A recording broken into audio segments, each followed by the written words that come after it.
Welcome to the License to Lead podcast. I'm Patty Fay. This podcast is for physicians or anyone who thinks healthcare needs a transformation led by physicians. License to Lead means that physicians are charged with and must be in charge of guiding the vision, the standards, and the culture of healthcare systems. If you want to join in the conversation or learn more about activating physician leadership, go to license2leadpodcast.com, where you can send me an email or even leave me a voice message. I'd love to hear from you. Hi, everyone. Welcome to the License to Lead podcast. This is Patty Fay. Today's topic is a pretty thorough conversation about autonomy. Physician autonomy is central to this License to Lead podcast because physician autonomy is central to having an ethical relationship between physicians and patients. The fact that physicians face an autonomy deficit, at least in most healthcare systems, is one of the main reasons why I'm so focused on the need for physician leadership. In this episode, I introduce a couple of guests at the beginning, and we dig right into neuroscience and primitive human motivations. One of these primitive human motivations is the drive for autonomy. And if a deep dive into the neuroscience is not exactly what you're looking for, hang in there through the initial discussion, because we get into a practical discussion of the current state of physician autonomy, levels of autonomy, why the medical profession got into this pickle of not having decision-making authority, and the implications for physicians. We also talk about restoring physician autonomy and share some personal examples of practicing with and without autonomy. Near the end, one of my guests springs some surprise questions on me. We also have some microphone challenges and a few audio glitches. I hope these aren't too distracting. In fact, here's a little clip where I got frustrated with a technical issue and it caused one of my guests to break into song. Good Lord. Oh, Lord, won't you buy me a Mercedes? And on that note, I hope you enjoy episode 10 of License to Lead. All right, let me introduce the two guests on the podcast today. Lynn Elliott is a long-term colleague of mine, and she is 50% of our small but mighty consulting firm. And Lynn's a certified leadership coach, and she has expertise in leadership development and organizational communication. And Lynn has offered to help guide our discussion of autonomy today. But before I turn it over to her, I will introduce guest number 2. Bruce Katuna is a neurologist and neurophysiologist. And Bruce Katuna is another forever friend, and he happens to be my husband. So Bruce volunteered to offer color commentary as a neurologist, as an entrepreneur, and as someone who studies the intersection of philosophy and neuroscience. I'll just go ahead and say welcome, Bruce, right now. Hi, Patty. Hi, Lynn. Thanks for having me on your podcast. It's nice to be here. I'll try to help out here when I can. I'm actually curious about this topic, and for a couple reasons. One is I was a neurologist in a multi-specialty group, and then from there I ended up starting my own intraoperative monitoring company about 10 years ago, and I sold it actually just a few months ago. I'm staying on in a minor administrative role. So I might have some experiences that pertain to autonomy. I'm sure I do, and certainly physician autonomy. Also, in the last year and a half or so, I've developed an interest in philosophy and cognitive neuroscience. And when I heard that you were doing a podcast on autonomy, that reminded me of some of the reading I'd done on free will, which still amazingly is a hot topic in philosophy and cognitive neuroscience. So I thought maybe I would learn something from this, and who knows, maybe I'll be able to teach something. We'll see how it goes. Wow, cool. So now, wasn't that a movie, Free Willy? Oh, I never put that together. Okay. Thanks, Bruce, for coming on the podcast. This is like a little mini adventure for us after sheltering at home in place here for 5 months, I guess. Well, let's bring Lynn into the conversation. So my colleague Lynn Elliott is going to join us, and she's going to help guide this conversation. So I will just turn it right over to you, Lynn. Take it away. Okay. Thanks, Patty, and thanks, Bruce. I'm really happy to be on the podcast as well. And I love this topic of autonomy. And I'm also coming into this with a lot of curiosity. And the fact that you bring up this idea of free will, Bruce, I would like to hear more about that for sure. So, Patty, when we're working with clients, teaching or speaking in front of groups, autonomy comes up a lot, and it's relevant when we're talking about physician leadership, when we talk about physician engagement. We've talked about burnout. Your podcasts have had this in the theme on, I think, every previous podcast. And we talk about autonomy in terms of the neuroscience of leadership. So before we get started with definitions, I wondered, Patty, if you could give us a bit of a big picture of where you'd like to take the conversation. Yes, thanks, Lynn. So I'd like for us to talk about the neuroscience of autonomy and what are those toxic effects if there's a gap between the level of autonomy that somebody wants or needs and the level that they actually have. And then we'll shift gears, and it'd be great to talk about physician autonomy specifically. In some quarters, it has a bad rap. Why is that? What does it look like currently? What are the implications if there is an autonomy deficit? And what do we need to do to fully understand and restore professional autonomy for physicians? Okay, Patty. So then let's get started with a definition of autonomy in general, and then more specific definition of physician autonomy. Literally, I guess the word means self-rule. I think a useful definition is that autonomy is an ability to exercise your own judgment in how to use your time and other resources. Bruce, what do you think? So I don't know what the official definition of autonomy is, but at least in my mind, I think of it as the ability to influence decisions that are important to you. That is, decisions that are important in your environment. And so in terms of physician autonomy, it's definitely not making all the decisions. In fact, making the decisions about all the endless data entry or any other illegitimate work, that's actually the opposite of physician autonomy, right? Because that's not how a physician would choose to spend time and resources. I guess healthy autonomy being it's what matters to me and what I want to be weighing in on, and that I have the free will to do that. Yeah, I would agree with that. Mm-hmm. Yeah, right. And the term autonomy is used in a lot of different fields in, I guess, esoteric ways, but we're talking about kind of basic interpersonal autonomy. Now might be a good time to talk about the neuroscience and lay a foundation for what's going on in the brain when we want to talk about autonomy.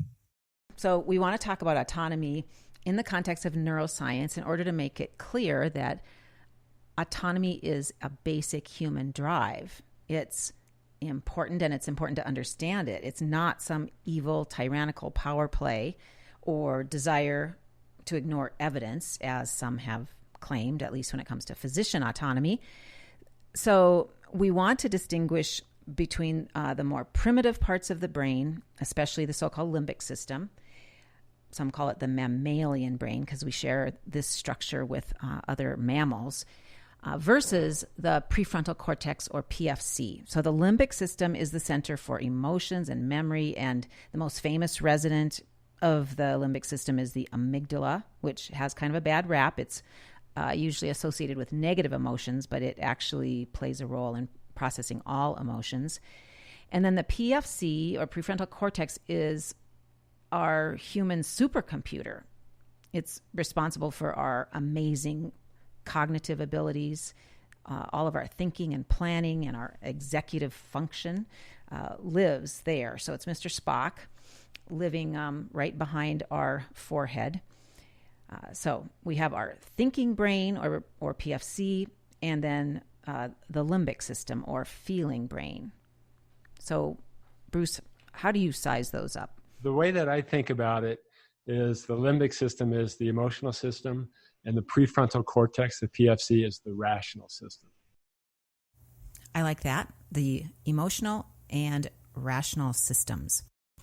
So the basic organizing principle of the brain is to move toward reward and away from threat. And we're all familiar with fight, flight, or freeze as survival mechanisms. And probably the reason the amygdala is so famous is because it's regarded as the threat center of the brain, and threat looms disproportionately larger than reward.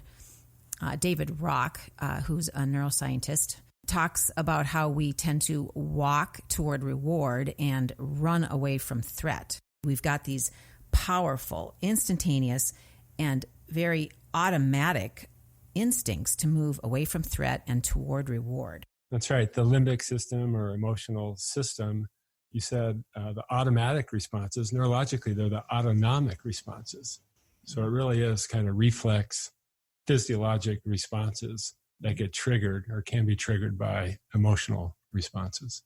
Well, I'm realizing I don't usually use the term autonomic nervous system, so I know that's divided into the sympathetic and parasympathetic systems. The sympathetic system is the one that kicks into high gear with a threat state, and the parasympathetic or rest and digest system, I'm not sure if that's involved in the reward state.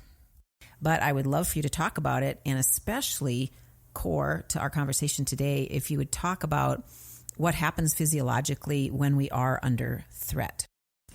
Yeah, well, there's quite a few points that you made there. Let me go back over some of them. So the autonomic nervous system, you mentioned the sympathetic and parasympathetic systems. There's also something called the enteric system that really probably isn't relevant for us, but I thought I would include it. That's kind of the gut-related nervous system. As far as the body's response to threat is mainly through the sympathetic nervous system, and that is through or via the command center, which is the hypothalamus.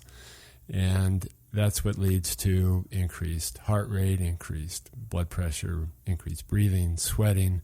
And it also shuts down much of the parasympathetic activity, which is what some people call our vegetative activity, sort of digestion and relaxation.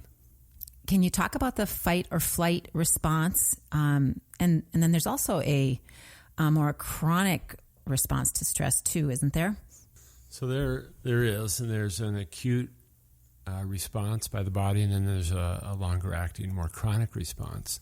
The acute response by the hypothalamus, again, through stimulation of the sympathetic nerves, which innervate the adrenal gland, and that releases into the blood circulation almost immediately. In fact, they call it often a flood of adrenaline or epinephrine. The longer acting response is through the pituitary. The hypothalamus works through the pituitary. Hypothalamus produces corticotropin releasing hormone. The pituitary releases ACTH, and then the adrenal gland releases cortisol, and that produces a longer acting and can be a chronic response to stress. Okay, let me see if I've got this. And I imagine it starts with the amygdala, so the threat center of the brain in its hypervigilant way has detected some kind of threat in the environment and then gives this heads up to the hypothalamus, or as you mentioned, it's the command center. Then the hypothalamus unfurls the two different pathways, one through the endocrine system or release of hormones, which ultimately results in cortisol released from the adrenal gland, and the other pathway is actually through the nerves down to the adrenal gland, and that results in epinephrine, also known as adrenaline, being released. And how would you link any of this to autonomy? So the human brain is in large part designed to predict the future, to know what is going to happen, and that's important for our survival. And when we don't have that certainty, that belief that we know what's going to happen, that causes a threat state in us.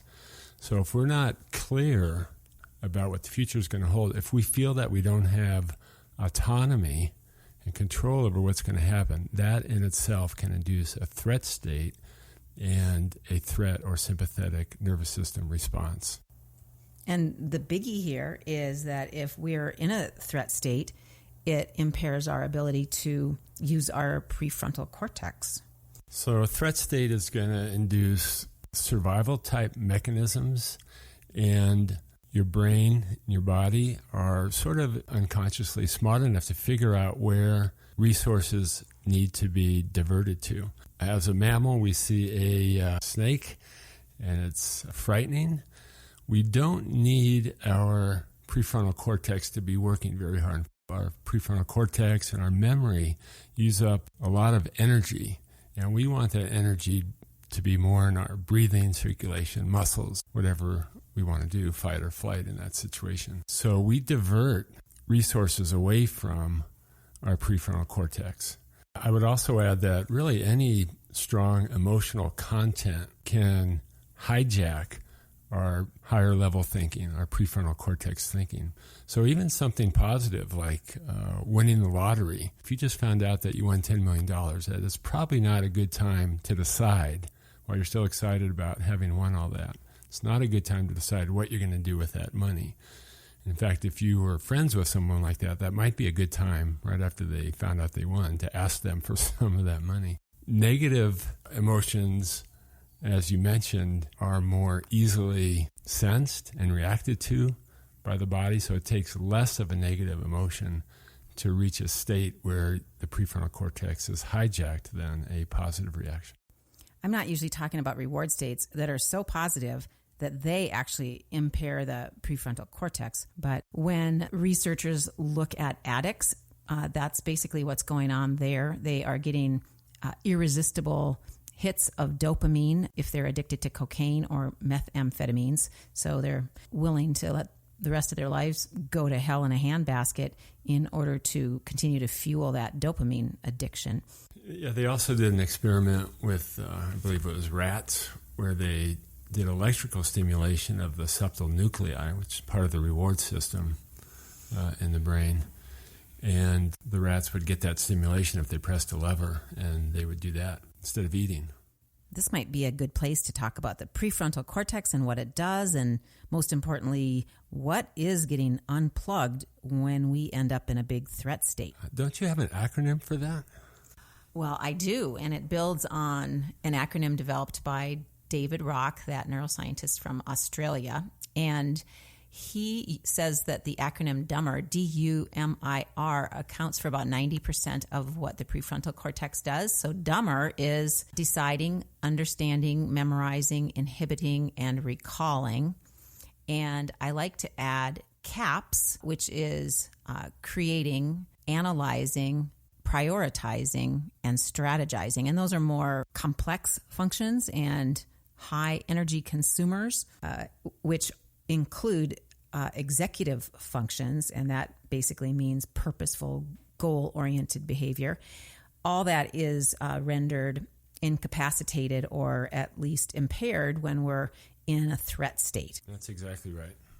So it becomes pretty obvious that it's critical to keep people out of a threat state so that they can bring their best thinking to work. And, you know, that is important whether you work in a donut shop or roughneck on an oil rig or you're a physician. So is there some kind of optimal range where the prefrontal cortex is at its best level of function? So it starts to get a little bit complicated here because we've got the hypothalamus, we've got the prefrontal cortex, and then we've got our threat and reward states.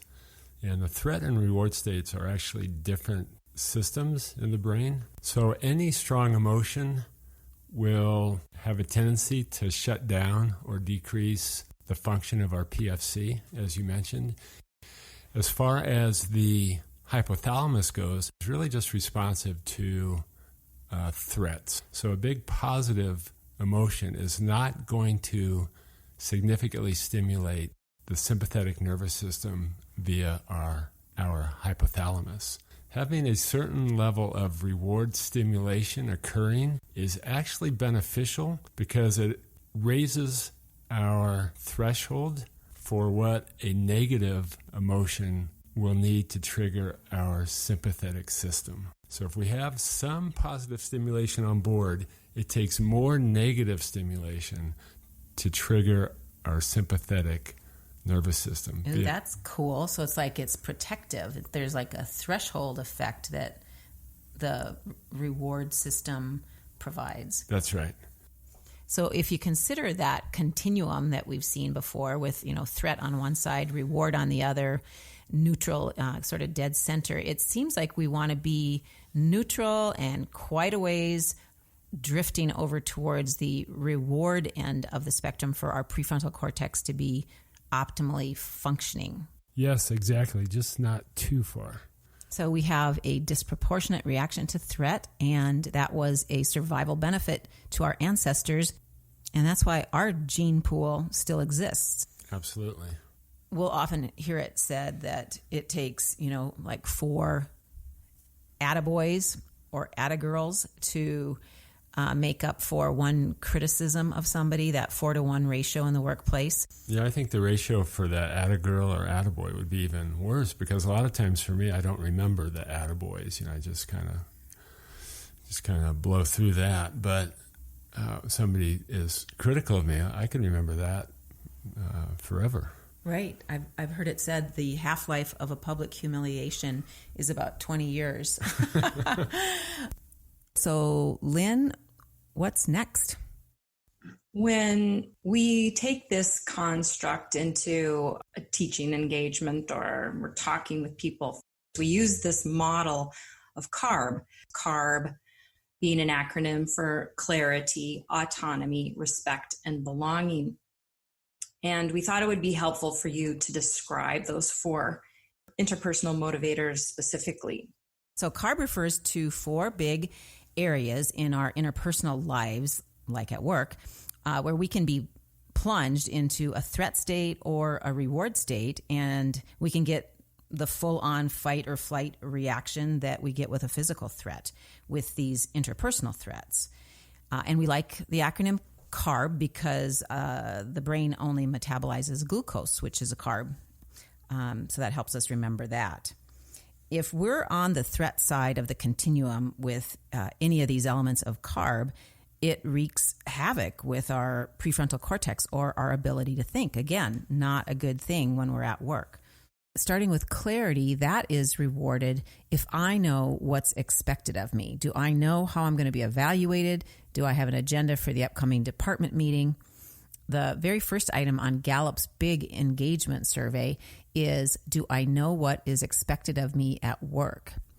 And a fascinating thing about our need for clarity is it's important even if we don't like the answer, and even if we don't have the answer, but we will be able to identify a time when that answer will be available. So we'll get a dopamine hit.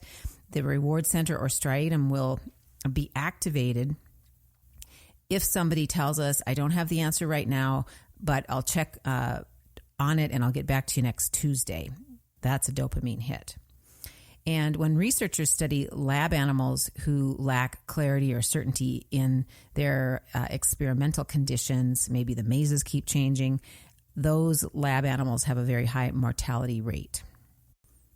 The second element of CARB is autonomy, the subject of our podcast today.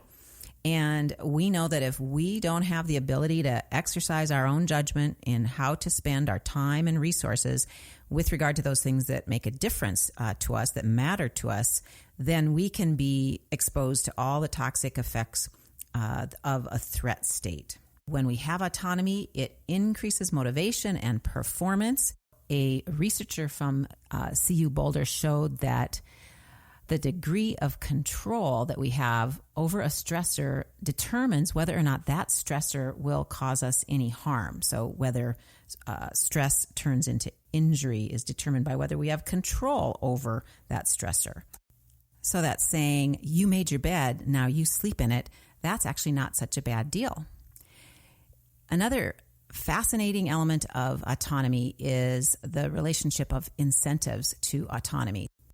So offering somebody an incentive to achieve a specific goal or to do their jobs in a certain way is a threat to autonomy. It's perceived as coercive. So whether you are offering carrots or sticks, it's perceived as an autonomy threat. The third element of CARB is respect. This means, am I being treated courteously? Am I being treated fairly? Is my status in this situation or in this relationship being acknowledged? One writer said that respect is like oxygen. You don't really pay any attention to it. You don't notice it until it's gone, and then it's all you can think of. And to me, this is the element of CARB that is most likely to trigger what I've called cubicle rage, somewhat akin to road rage. But when people are treated disrespectfully, unfairly, or their status is not acknowledged, it can lead to some significant amygdala hijack. I envision that person in their cubicle typing and retyping that retaliatory email after the morning department meeting, and just heaven forbid they hit send. And the fourth one is belonging. Have I been voted off the island, or am I included and I have my own tribe? Somebody has my back. What might be a little fun would be to use CARB to make an example out of somebody's worst day ever. Each of those 4 items just gets trashed. So what would that look like? That would help me kind of nail it down a little bit. Yes, and it'd be great to give an example in both directions, when these interpersonal motivators are rewarded and when they're threatened. Yeah. Lynn, do you remember the doc, John, in our program last year, who had so many examples? He totally latched onto the CARB construct. I think we could talk about what happened for John with his support staff. He thought about the fact that he could provide some more clarity, but give them some more autonomy. And so he came back into the office and said, here are a few things I think that you can do on your own. And these are the boundaries around a couple of these patient scenarios. But then I just want you to take care of it. And if you have questions, you can come back to me. But I really trust that you know what to do. So he could lay it out like that. And he was dealing with clarity. He provided boundaries. He was giving them more rein. He respected them by saying, you're smart, you're talented, you know what your jobs are. And I'm here and the team is here to support you. So he touches on all 4 elements of CARB. What John said was that it transformed his day, that everyone on the team rose to that occasion and things immediately were running more smoothly. So it's a great example of all the positives related to CARB. So he watched a video as pre-work for our class and was able to contribute to the conversation about CARB because he'd already used it. So I think that's great. And let's do the negative one too. Yeah. And you can make it be as if the boss is not necessarily being malignant, but here he comes in and within a minute, he's hit all 4 of those. Okay, here we go. So the chief of the department walks into the monthly department meeting and she's 10 minutes late because she just ran interference on some disaster in the hallway. And she looks at the first agenda item, turns to the person responsible for it. It's a big recruitment effort. And she says, why on earth am I always given the lunchtime slot when I'm interviewing candidates? And she says, I don't think you can really do a professional interview when you're trying to poke a club sandwich in your mouth. And everyone in the meeting laughs. So that hits all 4 as far as clarity. The physician that was heading up the recruitment effort didn't know the chief didn't want to do lunchtime interviews. He thought that he was doing her a favor so that she would get some lunch. And as far as autonomy, now he's being told how he should be structuring his interviews. And he also didn't get a chance to address his agenda item. And respect, she waltzes in 10 minutes late without apology or explanation. And her tone of voice was disrespectful, mildly so, but she was flustered anyway. And then belonging, everybody cracks up at his expense. We're highly attuned to these interpersonal clues. And this example is kind of small potatoes, but it's really amplified because of the power and the position of a boss. A boss really can, walk into the room and threaten all four. And not only that person, I suppose, but the group, the whole group dynamic. Absolutely. So when you're a witness to somebody, especially being treated disrespectfully, it has an enormous impact on the people that are watching that dynamic, as well as the person that's involved. And for me, I think if it was unfair, if I perceived the treatment of that person to be unfair, I would have a gut reaction to that. Right. And we include unfairness under the domain of respect. I think it invokes, I don't have this on the tip of my cerebrum, but I think it invokes a disgust response when you witness other people being treated unfairly. I think you're right. Yeah. You don't have to be a mean person. You don't even have to have any malintent to make that error of walking into a room as the boss and you think, oh, I want this from somebody, or someone just asked you for it. So you not even having any negative intent, but you don't need that. Being so threatening. Right. But now I am remembering that at the beginning of this, Bruce talked about how he thought it would be funny to come up with a scenario where all four elements of CARB were absolutely trashed for somebody, and I don't think we accomplished that. However, why don't we see if some listeners might be willing to offer that up? So leave us a voicemail on our website or send us an email. That would be so cool. So why don't we then turn our attention more specifically to autonomy and talk about the 3 levels of autonomy. Yeah, so the 3 levels are interrelated, but I think useful to differentiate. And the first level of autonomy is choice. And this can be a simple choice. Do I want the opportunity to do my CME in Hawaii or, San Diego?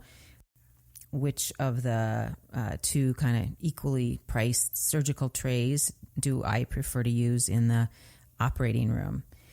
And this is pretty interesting because we know that not only does preference drive choice, but choice drives preference, even if that choice initially was random. So if I have an opportunity to make a choice, I'm likely to become loyal to that choice. So this speaks to the power of even a very low grade level of autonomy, which is being offered the opportunity to choose between 2 things. Even that activates the reward center and causes a dopamine release.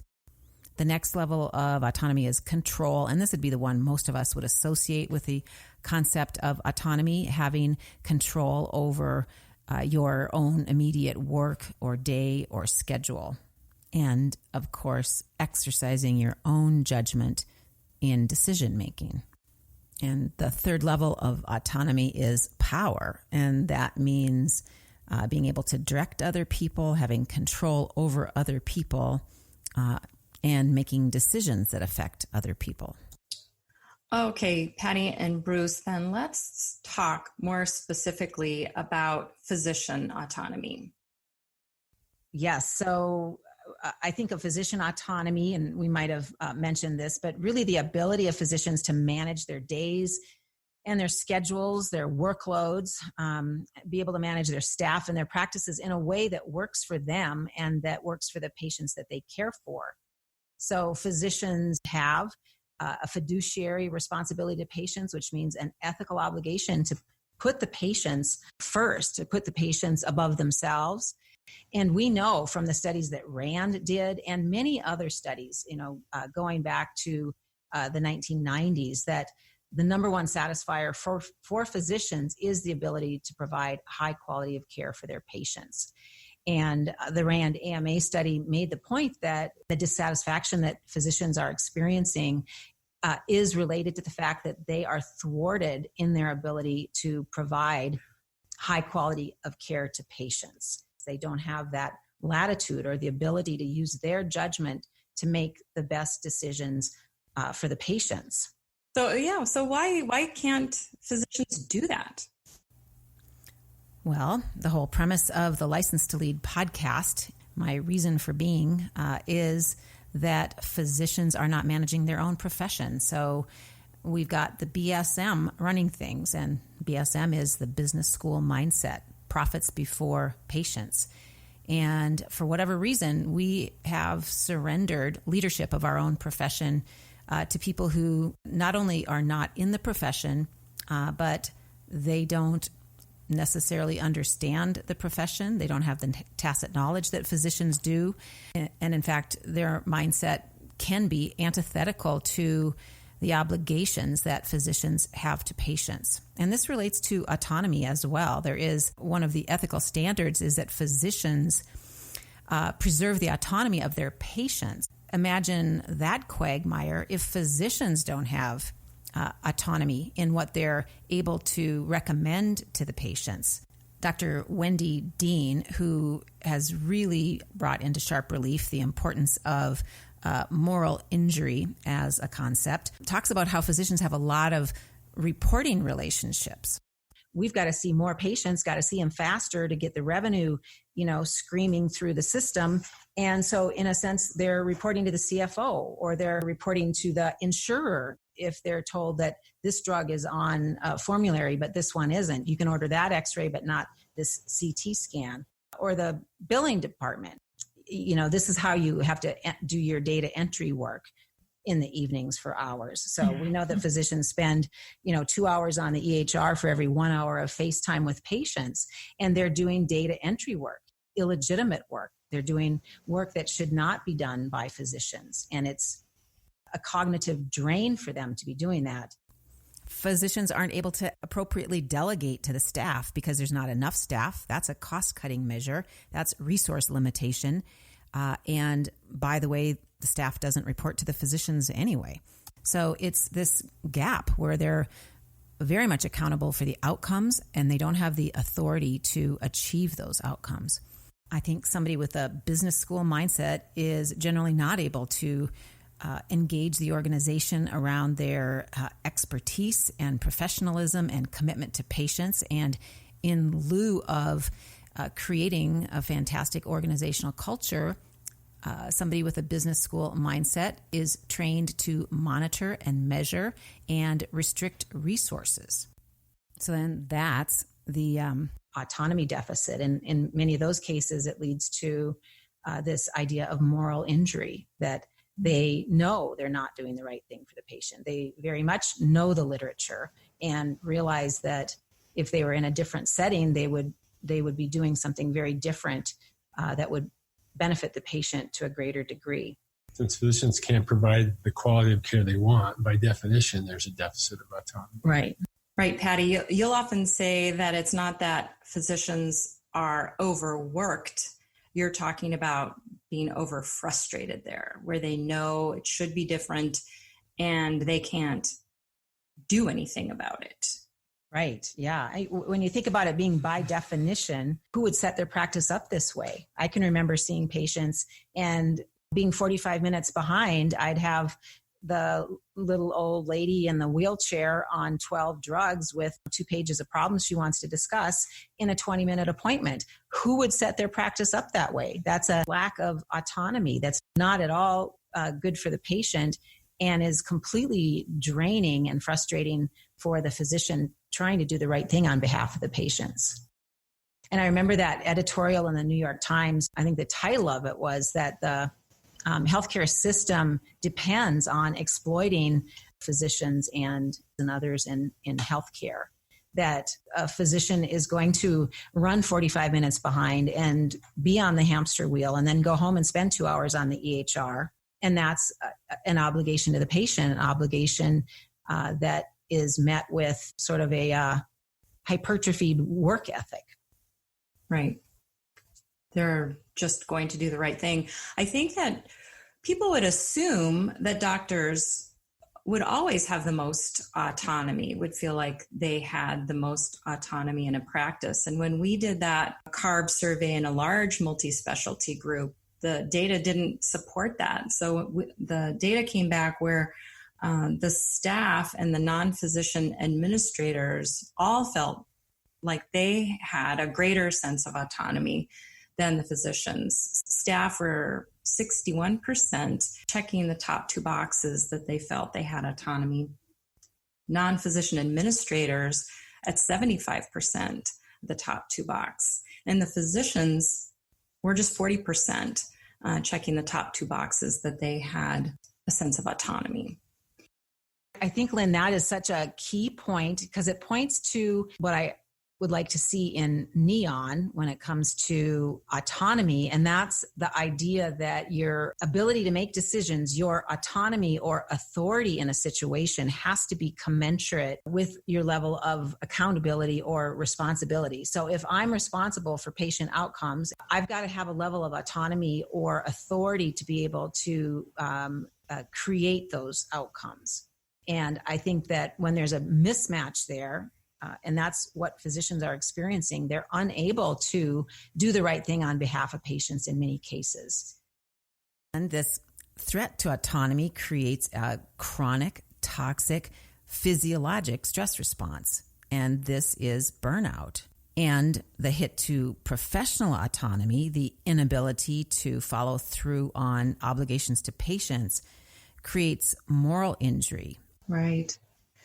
Now might be a good time to talk a little bit more about what this looks like in different practices. And I wondered if each of you would take some time to talk a little bit about your own experience. Bruce, would you be willing to talk about that first and maybe compare autonomy when you were in the neurology group versus when you had your own monitoring practice? Sure, I'd be happy to. So I started off in a multi-specialty group. I was the first neurologist. The group was physician run, so I was a partner, and I felt like I had complete control over my schedule, which was nice. I even did a little bit of Dragon voice recognition software. I was playing around with one of the original EHRs, I guess, with my own macros. I thought I had a relatively high level of autonomy for pretty much all parts of the practice, except for, I would say one would be overhead, which was relatively high for that type of practice, but also for call. There was one other neurologist in the community, and she retired. And so for a year and a half, I was on call by myself. And that was not, it was not pretty. It was not fun. And if I was ever close to burnout during that 15 years, it would be during that year and a half. And then after that, I started my own intraoperative monitoring company, and it kept growing and growing, which was really great. But in short order, I couldn't get away from my monitors. I was on call 24/7, and I got to a point where I was working 80 to 100 hours per week reading cases, and would be called in the middle of the night or All time zones too. Yeah, it's true. All time zones from Alaska to Florida. That was pretty crazy. With Patty's help, I was able to hire other neurologists, but I'm not sure how long I could have kept going at the pace I was going, even though I had, in a sense, I had full autonomy over my practice. I felt committed to the service I wanted to provide. I had family visiting for a week, and I counted my hours of work up after they left, and I'd worked 104 hours during the week that my family was visiting. So I had maybe full autonomy, although maybe I was trapped. And so I'm not really sure how the definition of autonomy works there. So you reached that point, Bruce, and then you made some decisions to shift things. So you did have control over this organization that you started. Yes, that's true. There were some huge challenges, but I knew that they were mine to solve. And Patty, you've got the example of what your first practice looked like, and then what autonomy looked and felt like as you, as a physician, moved into a higher leadership role. So right. What do you think of comparing those two now? Yeah. Well, I think that moving from seeing patients at a rapid clip, that versus moving into a leadership role, it was really like night and day for me. So basically, I wasn't very happy with the organization and how physicians were being treated. And my interest was either moving up or out, getting involved so that I could help make some of the decisions about what the culture would look like. So I ran for the board and then ultimately ended up on the executive team. And I was able to create programs and intervene where I thought things were not working well for people, and, transform the approach to recruiting and performance management and recognition. And it was thrilling, actually, to be able to build something. What both of you said made me think a little bit about how you apply then the tacit knowledge a physician has as they then look at their work in a leadership role, how you brought that tacit knowledge, that expertise of the work into what you created in the business. Go ahead, Bruce. So I think for me, my knowledge of the work that we did was clearly crucial. The first two neurologist hires that we made, in fact, one of them was doing intraoperative monitoring, but it was for a company that was run by a business person and a venture capital group. And he just was not happy in that whole work situation. He was looking for a physician-run group. Turned out to be a great employee, great neurologist, great person. The second hire was another really great guy, but was inexperienced in intraoperative monitoring. So I ended up training him, sort of on-the-job training. So the first two hires, it was critical. But there were also just a lot of little decisions that I really didn't have to think very hard about that I think were just very important, like how to deal with issues that would come up with technician companies or surgeons that wanted things done a certain way and whether that was reasonable or not. And there were, I think, hundreds of small decisions like that if I didn't really know the business and really have the tacit knowledge that you're talking about, would have really changed the flavor and sort of the culture of the small company. And that could have led to, I think, important, significant problems at some point. I really love that point about just all the small decisions. And that's just that flavor of the tacit knowledge. You know how things work and why things are the way they are. I know Bruce's fifth hire, she was only going to work for a physician. She'd had experience in other situations. Right. So we will hear from physicians sometimes when we're talking about leadership and their leadership journey, that they'll say, well, I probably need to go back and get my MBA. I don't think we would advise a physician client to, go out and get your MBA if you want to pursue a leadership career. No, I don't think, I try as I might, I tried to dig up some evidence that there would be a reason to go and get an MBA. And au contraire, I guess, I was surprised at the information that I found about the MBAs, but that is well detailed in the third podcast. How do we address the autonomy deficit for physicians in healthcare? We have to restore physician leadership to our organizations, and not just any physician leadership. The pool that physician leaders are chosen from needs to be a pool of highly respected physicians, highly respected for their medical expertise. And it's going to be so important for us to get off this track of worshiping the MBA, and not just in healthcare, but in society, as far as I'm concerned. So to restore autonomy for physicians and to make sure that we get excellent physician leadership in place, it's going to be important for physicians at all levels in their careers to have awareness of this leadership issue and have physicians in training paying attention to and noticing the importance of leadership and making a point to develop their own leadership traits. And I think somebody who's snarky about leadership, those who talk about leadership, is for those who want to go to the dark side. That's not anybody that we should want to select for our organization, because we need the support of physicians in the organization for the leadership of the organization. So we want to hire physician as leader, even if any given individual may never go into a formal leadership role. And it's important for trainees, for residents to be aware of the different models of healthcare. I think we heard earlier about one of the folks that Bruce hired, how he had worked previously for an interoperative monitoring company run by a venture capitalist. And there are a lot of ED groups that are being bought up by venture capitalists, and this is ugly. It's important for residents, not learn the hard way like so many people have, and for them to be actively seeking physician-led organizations.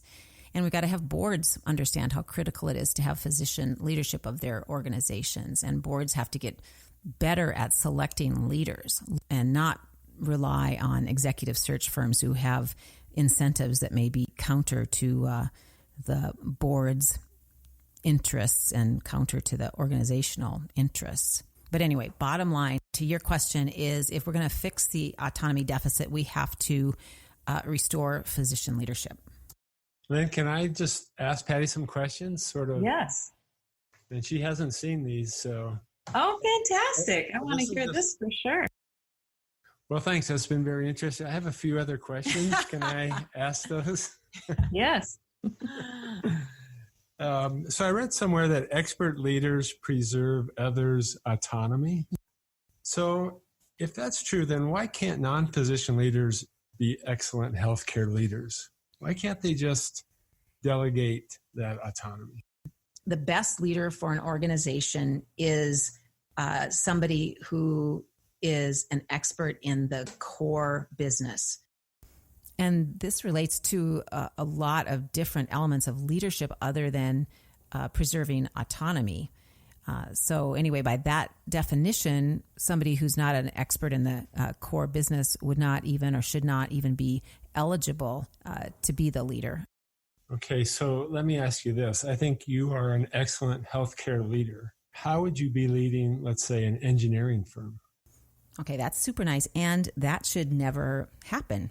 So that's the whole point. I wouldn't be excellent at leading an engineering firm because I wouldn't have any tacit knowledge of what's really going to work for the people in the organization, and not only the engineers. So you're saying it's not enough to just have excellent people skills. And it's not like it never happens. And I really tried to make that point in the earlier podcast. I'd rather go with the literature that says it's better to have somebody that's an expert in the core business. Okay. Oh, and you mentioned the preserving other people's autonomy at the beginning of your question, which I think is fascinating. So somebody who is an expert in the profession. I mean, I'm going to not want RNs in the ICU clocking in and out. These other professionals in the organization, I want them to have autonomy. I want them to use their discretionary effort to do what they know is right for their team and for the patients. You need some way of measuring performance. And will you have a separate podcast on performance evaluation and measurement? Absolutely. Okay, so I don't want to get into that now. So is there a way to measure autonomy? Lynn and I have the CARB survey that we've used. So she talked a little bit about some of the results that we saw in a large multi-specialty group. Okay. Do physicians in physician-led groups have more autonomy, or do they score higher on that test, the autonomy scale, than in non-physician-led groups?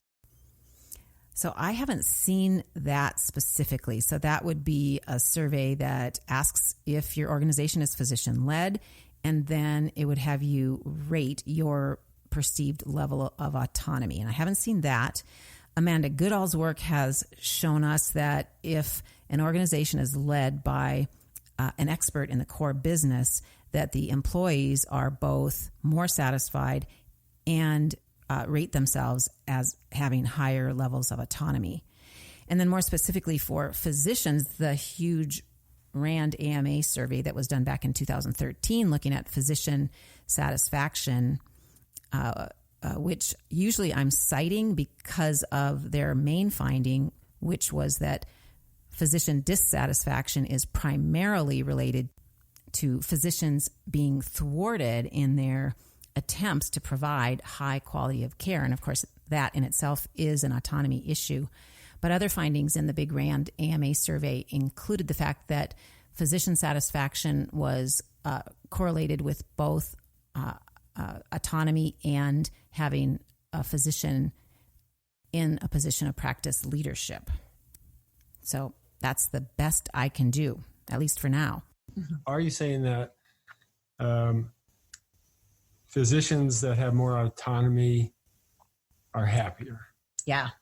And are you saying that the higher autonomy causes the happiness, or could it be possible that the happiness causes them to score the autonomy scale higher? So I would take it right back to CARB. So clarity, autonomy, respect, and belonging as these intrinsic interpersonal motivators. So if somebody's missing autonomy, if their autonomy is threatened, they're micromanaged, or they've got to get their pre-authorization, or they can't control what kind of staff is working with them and they don't have good support, that is very much associated with burnout and with physician dissatisfaction. So let me just give kind of an extreme example. Let's say that somebody joins an organization where scheduling is great. They have to do 8 to 5, but they have plenty of time to see patients. They get an hour for lunch even. They got a scribe. So they basically have a luxury practice, but they don't have autonomy. They actually cannot change it, but it's set up so nicely that they don't want to. I think that person filling out an autonomy questionnaire would say that they do have autonomy because the things that they care about are being satisfied. So they don't really know that they don't. So I would disagree and say that the people in that practice would be very aware of their lack of autonomy. This is a great example of the difference between satisfaction surveys and engagement surveys. So a satisfaction survey really looks at almost hygiene factors.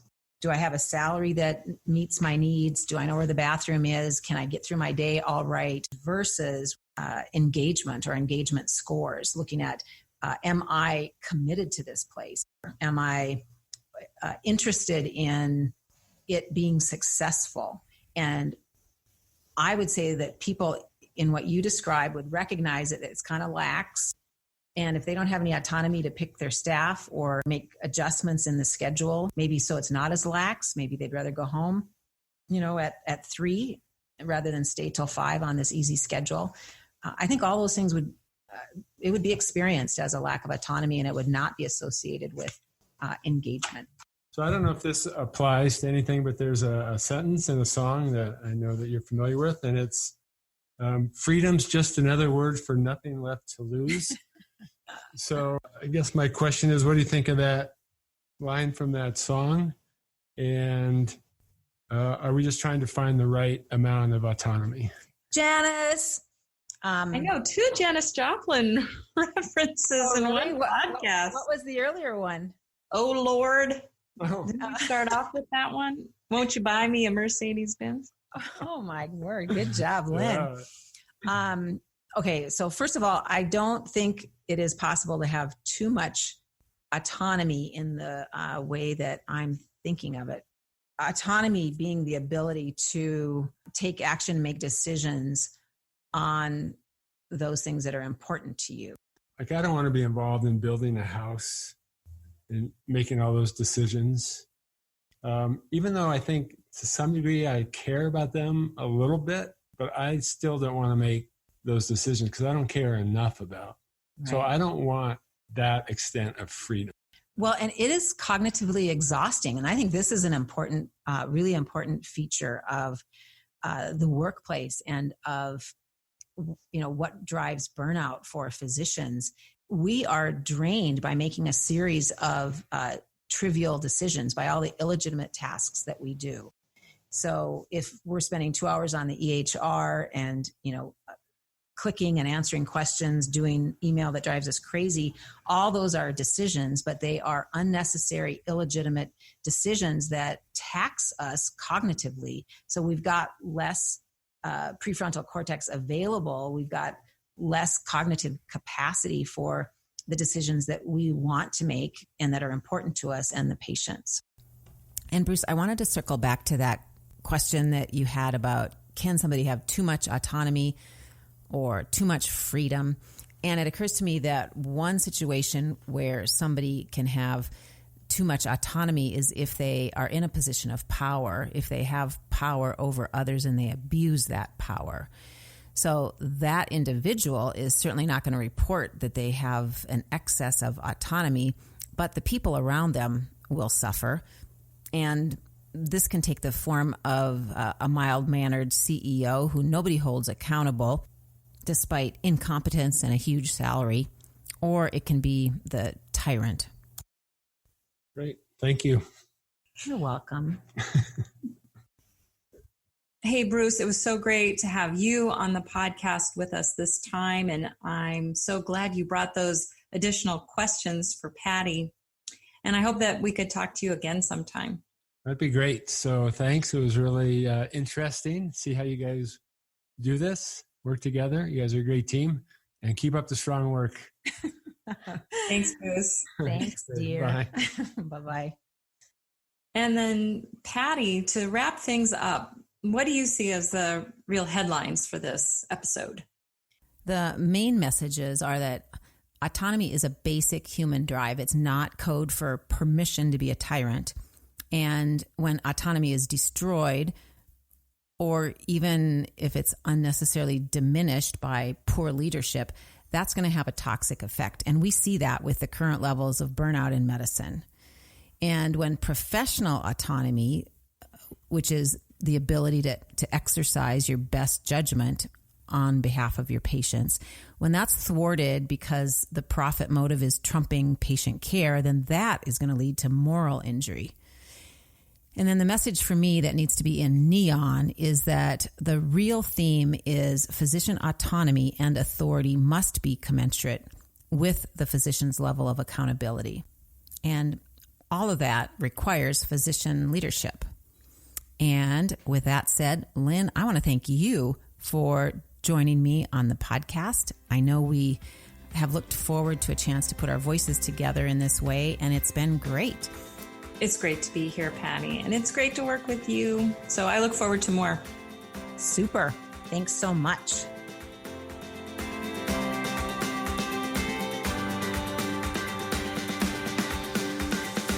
To learn more about how we work with physicians and other leaders to create healthy work cultures, or to join in the conversation for future podcasts, go to license2leadpodcast.com, where you can send me an email or leave me a voice message.